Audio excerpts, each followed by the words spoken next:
What's going on, guys? This is the Club of the Man 1993 back here for some more baseball news, as I believe this is the last of the winter meetings videos that we have here, and it ended quite with a surprise.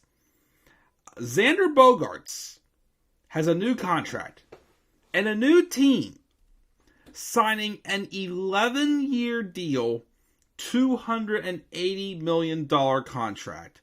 Does not contain any options or opt-outs, and also it does include a full no-trade clause. Of course, this is definitely a huge surprise, as Bogaerts, who spent his entire career with the Red Sox so far, was already, shining at the plate at such a young age, claiming 2 Silver Sluggers in his first 4 seasons. He was hitting .283 though at the time. But then he started to, step up at the plate in his year 25 season, hitting .288 with 23 home runs. And he's kept, 20, sometimes 30 homer season with a really, really great batting average and plate discipline. Bogaerts had actually signed a long-term deal after his 2019 season that would ink him from 2020 to 2025 with an opt-out clause having to remain after 2022. Of course, since Bogaerts has played well enough to earn MVP votes each of the 4 seasons signing the contract, he was given the opportunity to opt out to explore and get more money.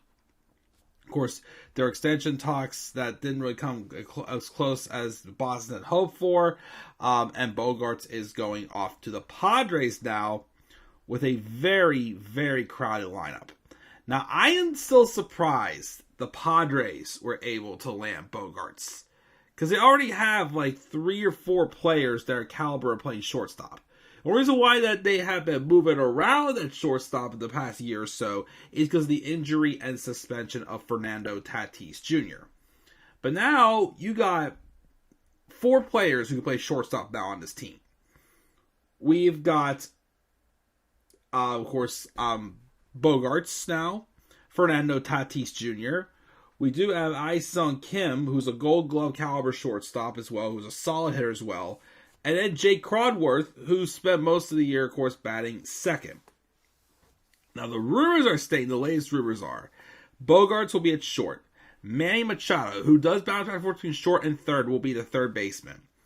They're going to move Ha-Seong to second base. Jake Cronworth will most likely move over to first. And there's rumors of when he returns, because apparently because the Padres have made the playoffs, it was able to knock some games off of Fernando Tatis Jr.'s 80-game suspension. So I believe he has 20 games left to sit out for in 2020 before he returns. But rumors have it, it looks like they're going to be moving Fernando Tatis Jr. to the outfield, which does suck, because I'm pretty sure, when he signed his 12-year deal, I'm pretty sure the hopes for him was to be one of the best shortstops of all time. Now, of course, the Padres bet on somebody else and get somebody and really, really crowd up their lineup. And there is, again, a lot of stars in that Padres lineup. The Padres, I feel like, are the ones who are just winning big lately in the past year or two.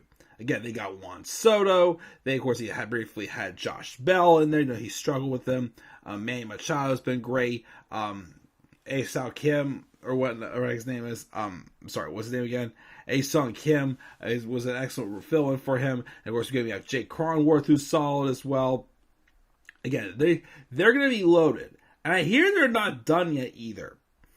I do feel, though, again, the Padres do need to get some pitching, because I remember whenever I talked about Joe Musgrove's contract extension out with the Padres around the trade deadline, I remember saying that there was a lot of names that aren't going to be around for too much longer for the pitching staff, at least. And then they got rid of their upcoming star, Mackenzie Gore, sending him to the Nationals in the Juan Soto deal. So the pitching may be a little bit of a concern, but I think with this offense, holy smokes, the Padres are going to be deadly. And I'm still a little surprised again that Bogaerts went to the Padres. I didn't think they were searching for a shortstop, but I guess, they need to move on to somebody else after the season that Fernando Tatis Jr. had. But there again is rumors of putting him in the outfield, which could be suited as well. Again, other than the fact again, I'm just surprised by this deal for sure. The Padres are able to pull it off of all teams. Not opposed to it. Again, the Padres are like the new, young, upcoming team that's putting some veteran pieces together, some really great hitters that are going to look to be hopefully contending again. Got hair in my mouth. Hey, got it.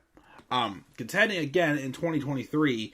And the Dodgers, who really haven't done much yet this offseason, could, hit a bit of a downfall. But Bogaerts, again, he can hit for power. He can hit for great average, good speed. He's got it all. He is a very, very surprisingly solid pickup for San Diego Padres, indeed. So, of course, we'll see what happens this time with the Friars in his 11-year deal. So, guys, what are your thoughts again on this deal with Xander Bogaerts? Are you surprised he went to the Padres, especially with how crowded they are, with how many starting shortstops they have on that team?